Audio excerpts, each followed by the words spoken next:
Hi, I'm Kate Bowler, and this is Everything Happens. Look, the world loves us when we are good, better, best.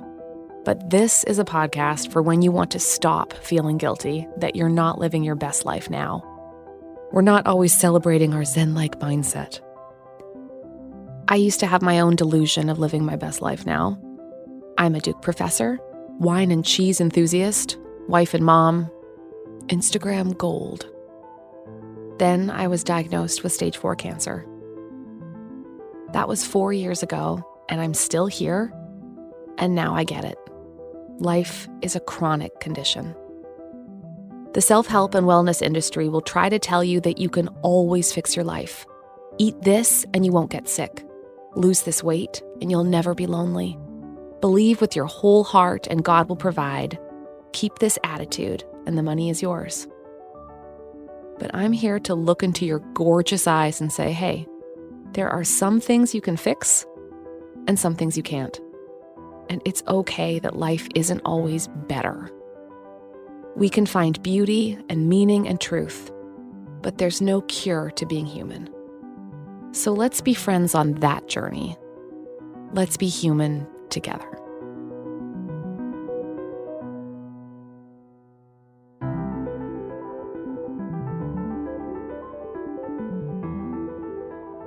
Who are we as we age? Are you the same person that you were 10 years ago? How about 20 years ago? What have you gained since then?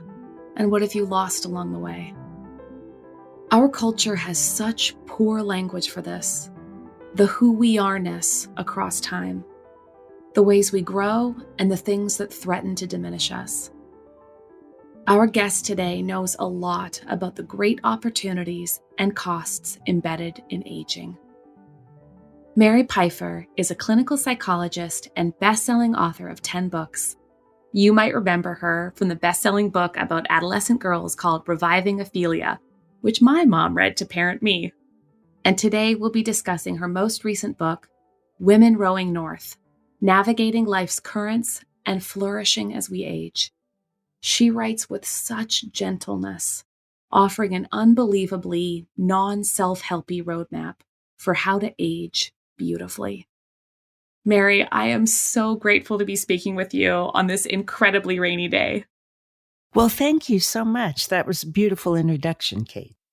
Well, you're my deep end on a question that I have sort of been, I think, inadequate in talking about. When I read your book, I was reminded of a conversation I had with my father-in-law, who's about 70, and I gave him such crap the first time he said, life is a series of losses. Mm. And I just remember at the time, I was so worried about dying young that I think I was, quick to dismiss the need for this much richer account of the losses embedded in aging. Well, of course, it's understandable that hearing that phrase, especially if you were suffering from cancer at the time, would be a phrase you would resist with all your heart. Mm. Partly because we Americans have been taught to resist loss. We don't think in terms of permanence. We think in terms of how do we hold on? How do we keep what we have? And of course, that's a terrible lesson to teach us because we can't hold on to anything. Everything is constantly changing and in flux, which is probably in some sense what your father-in-law was saying to you at that moment. Yeah. You've played so many roles: daughter, sister, wife, mother, grandmother, caregiver of your sister. The losses we experience offer us and seem to require us to find ways to expand our identities. So, what does that look like for you? One of the really lucky things about I'm 72, being 72, is that I've had 7 decades now to look at how the people I'm around live, to look at how other people live, and to build within myself a set of skills and understandings and attitudes that allow me, hopefully, to cope pretty well most days of my life. So that's a really invaluable thing about being an older person. Now, not all older people develop, let's call it wisdom, shorthand wisdom, as they age. But most of us do. When we're given a chance to grow, if we take it, and if we learn from our experience, and if one of our responses to sorrow and loss and pain is, what did I learn from this? Mm. Then, as we age, we actually have some extremely wonderful rewards for getting older. And that is one thing I wanted to capture in Women Roy North, is how much better women my age tend to be at being happy and enjoying day-to-day experience.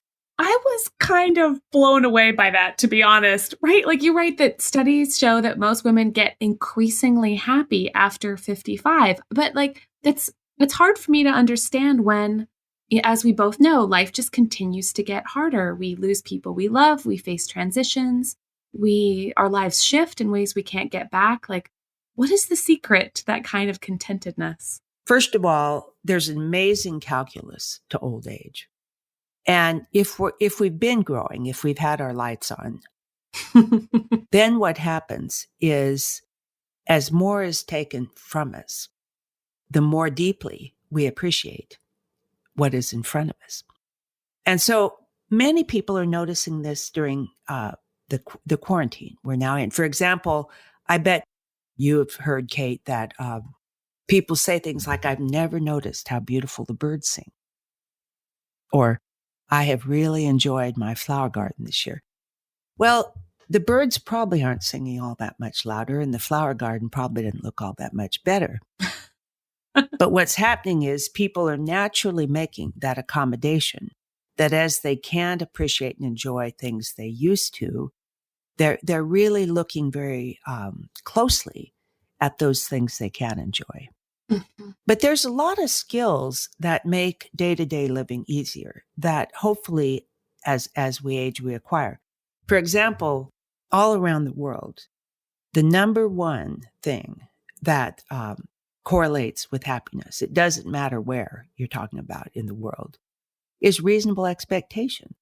If we have reasonable expectations about what our lives are going to be like, if we don't expect things to be perfect, if we don't expect the world to cater to our needs, if we expect that every day has a certain amount of frustration in it, we're much likely to be happier than if every time we're frustrated or things don't go well, we react with shock and surprise. Yeah.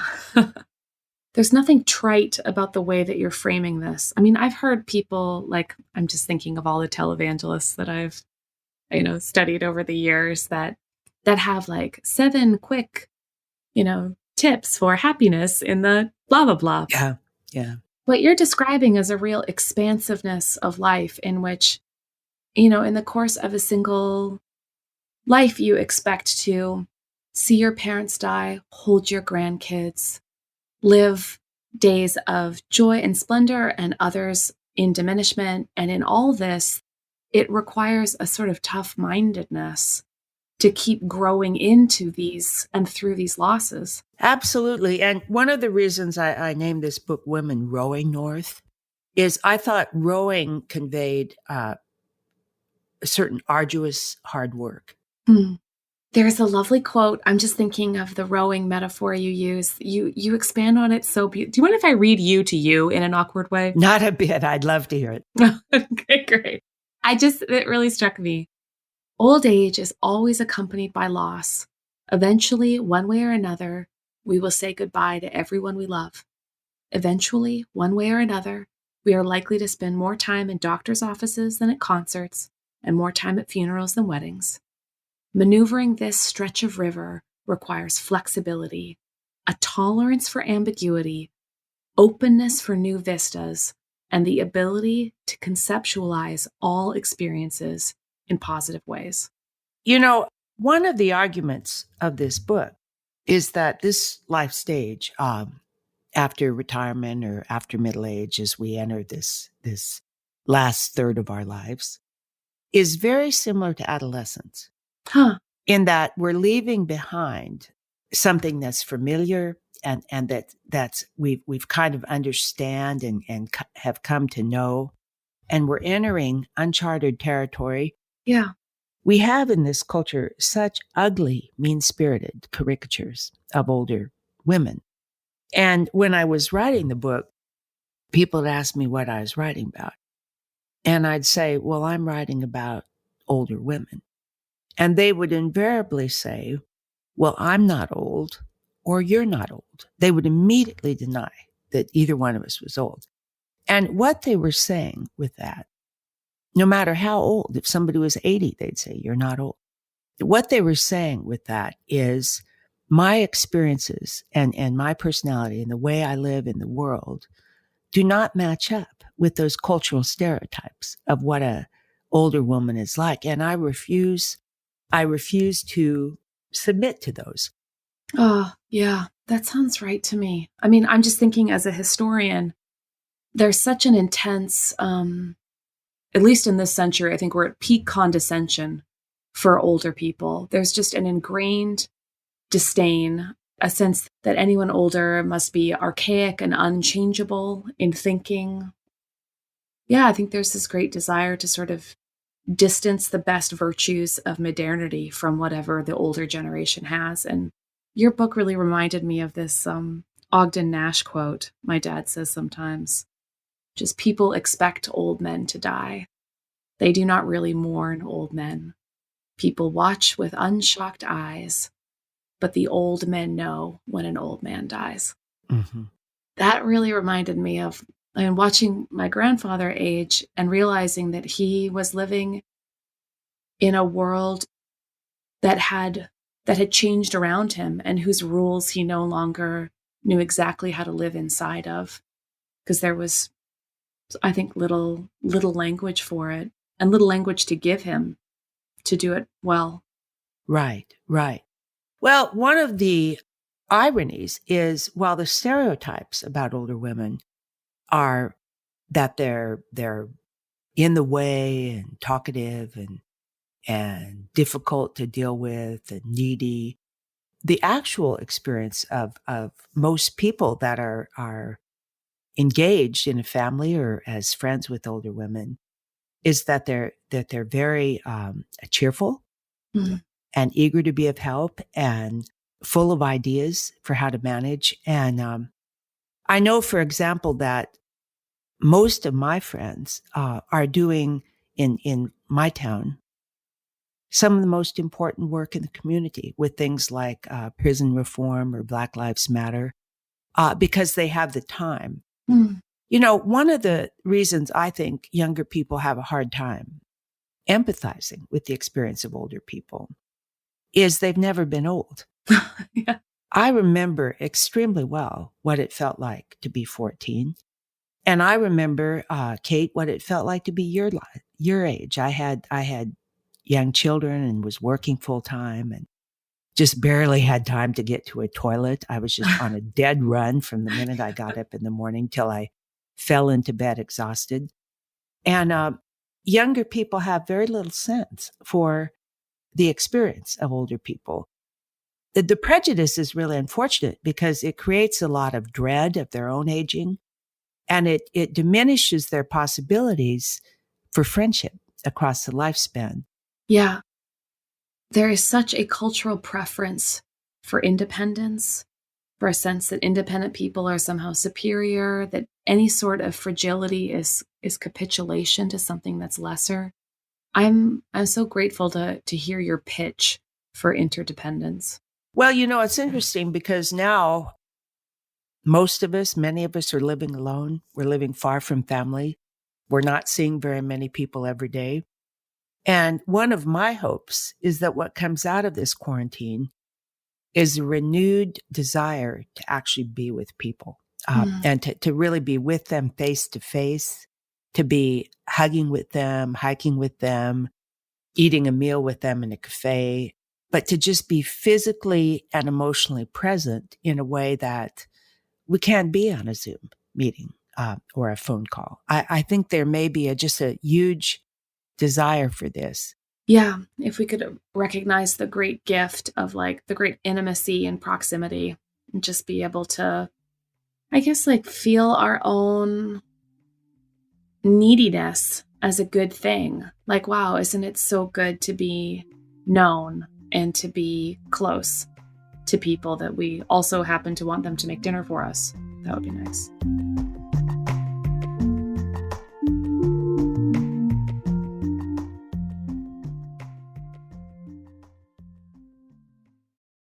You helped draw a distinction that I thought was really useful between what you call young old age and old age. Can you explain that for me?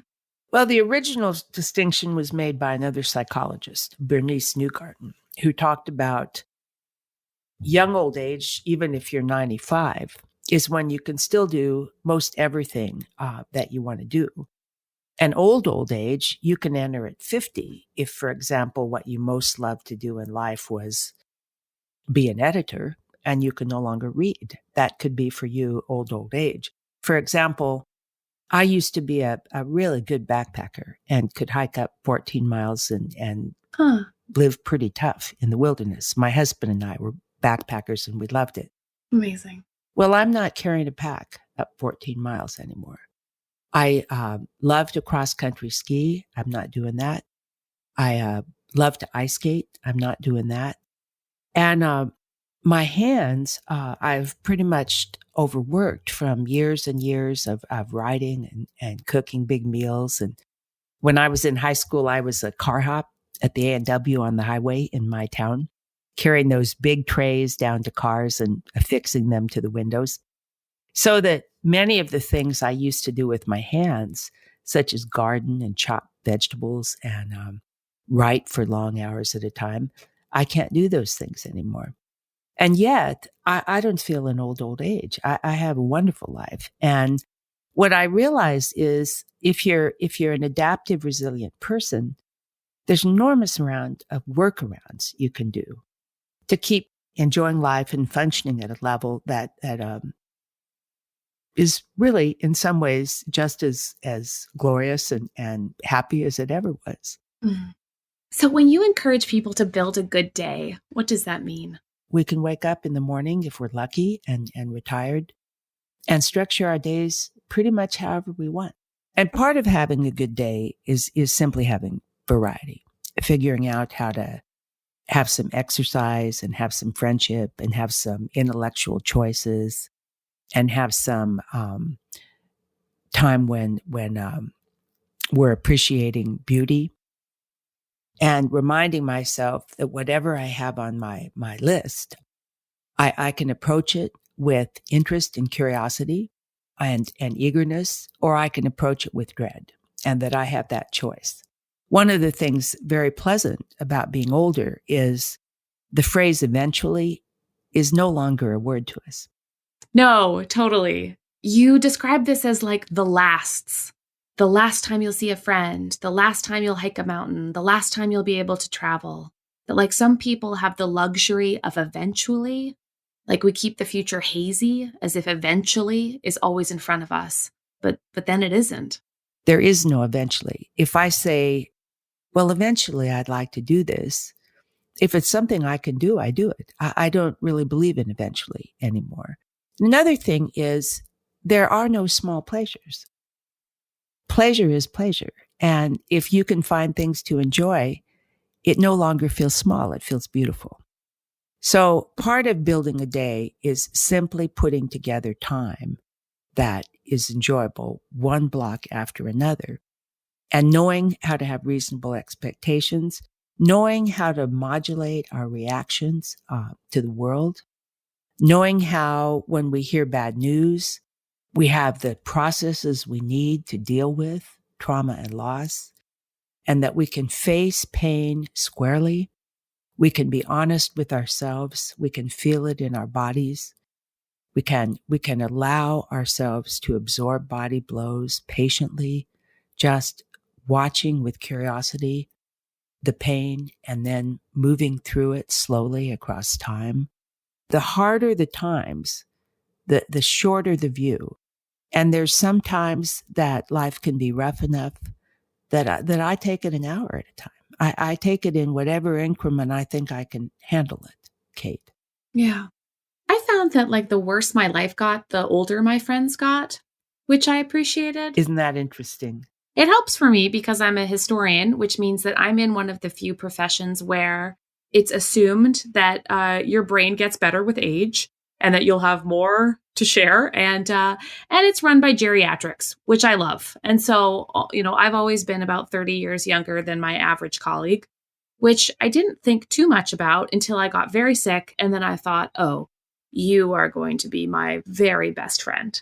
And they were spectacular about always showing up with the casserole, coming during any visiting hours to make sure that in the hospital I needed something. But one stage I didn't expect is how much more fun having older friends would be when I was trying to figure out how to love my body again after so much change. I wasn't able to do those super spin inspirational classes or anything too dramatic. And so I spent a summer working out at the local community center in the older folks. I won't say aerobic because there was not a lot of increased heart rate. But it was great. It was great because the amount of groaning that would go on, which was so honest. Like no one ever complains openly during a workout class. They just eat it. And I could look over and like the lady next to me, Mary, would be like, oh, this is feeling weird. I was like, it is, Mary. Thank you.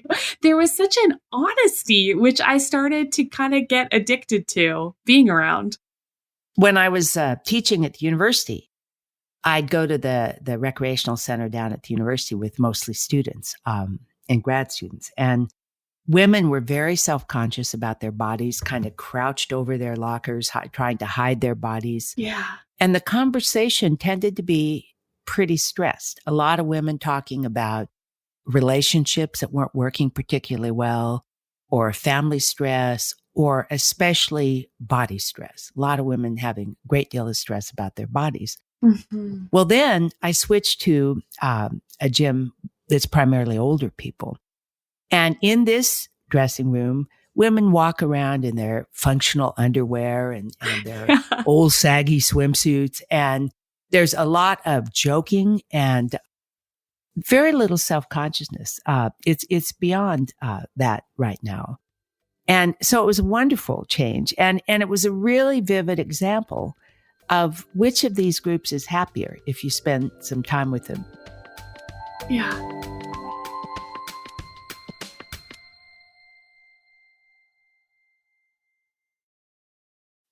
It's been one of the great surprises for me of this season of isolation is just realizing how much I need my parents to be grandparents to my kid. So one of the bedtime routines we have now is that my son talks to them online, and I can just hear him every moment that I'm washing dishes. And it sounds like, have you ever seen a pyramid? Do you think cheese is funny? Do pirates hate land? Oh, how beautiful.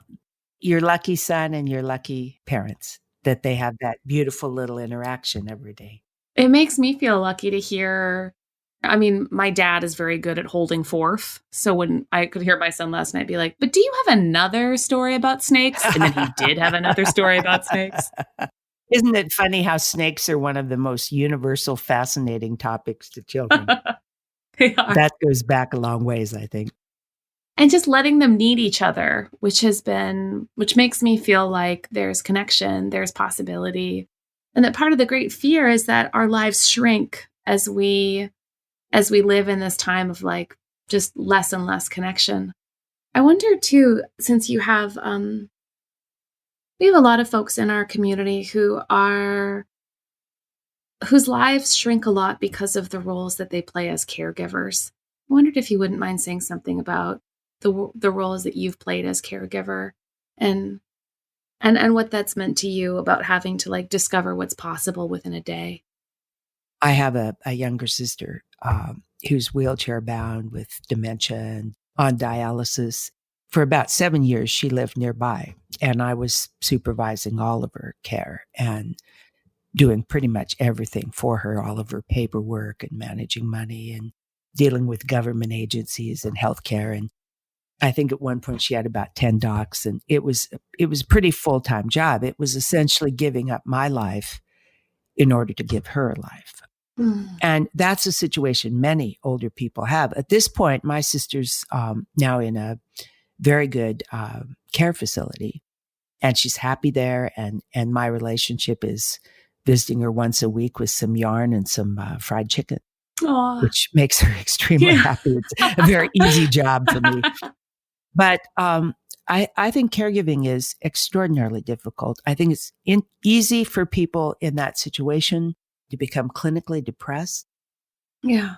But what I am struck by, I interviewed quite a few caregivers, and I have friends now who are full-time caregivers, is something that is very rarely discussed in this culture of celebrity and in this culture where most of the attention goes to people with the big microphones, is the extraordinary heroism of ordinary people and how well people do when their backs are up against a wall with a partner who has, for example, severe Parkinson's, and they don't have the money to find resources or a good facility for their partner. So they're doing the toileting and the everything that that person needs.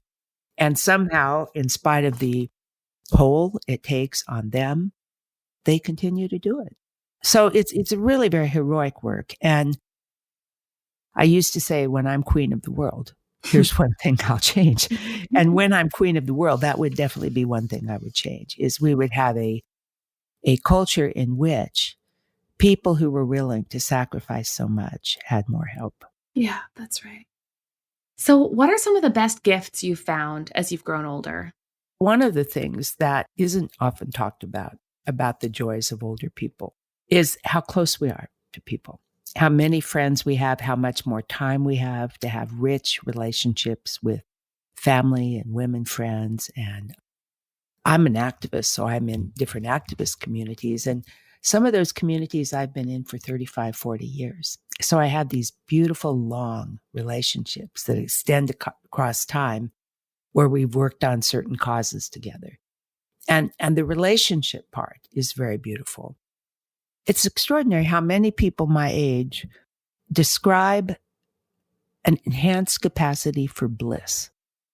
And at least for me, I actually find myself just being gobsmacked by bliss and epiphanies on a regular basis. Now, I think the bliss and epiphanies were theoretically available to me all of my life. But when I was a 40-year-old parent, I was moving too fast to slow down and notice it. But now I actually have time to do the gratitude walks or go out on a country road and look for the Neowise comet that's in the sky tonight. And so it's a beautiful thing to just have this great unexpected capacity for bliss that often arises as we grow older. And the patience to look for the possibilities. I think Yes. that's such a beautiful reminder. Well, thank you so much, Mary. This has been such a gift. Well, I've really enjoyed it, and it's a wonderful show you have, and I wish you and the show all the best of luck, Kate. Oh, thanks so much.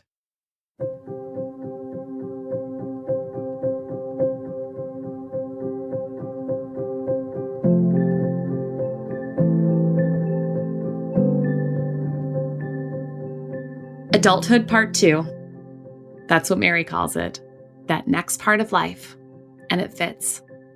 Suddenly, there are no kids at home. Work no longer constitutes your daily rhythms. You may have lost a partner or live far from your adult children and grandchildren. Driving may no longer be an option. You may have outlived so many of the people who love you. Retirement, by choice or by mandate, may have caused you to lose work or colleagues or meaning. Maybe that Social Security check doesn't provide quite enough of the flexibility you'd hoped for. Yes, you have lost so much. Yes, your body hurts and you aren't who you used to be. Yes, you don't have the identity markers that you once did that defined you so clearly. Yes, you attend more funerals than weddings. Yes, you are holding your new grandbabies as you hold your parents' dying hands. Those are real losses. But what Mary reminds us is that life can still be beautiful and rich and full. In a world that equates age with liability, it's time for a reminder that you are a gift. You give advice, you give food. You remember that thing that happened, and honestly, I shouldn't have forgotten that. You think our kids are beautiful, and our bad partners should be dumped. You kept the photo album. Thank you. Even when the world isn't paying attention, I hope you get a glimmer of a reminder that these little things add up to something that is and always will be beautiful.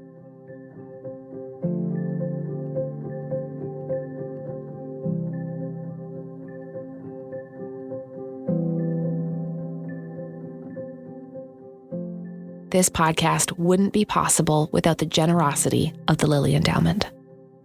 Huge thank you to my team, Jessica Ritchie, Keith Weston, Harriet Putman, and JJ Dickinson.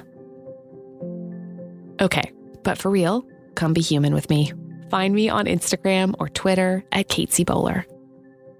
This is Everything Happens with me, Kate Bowler.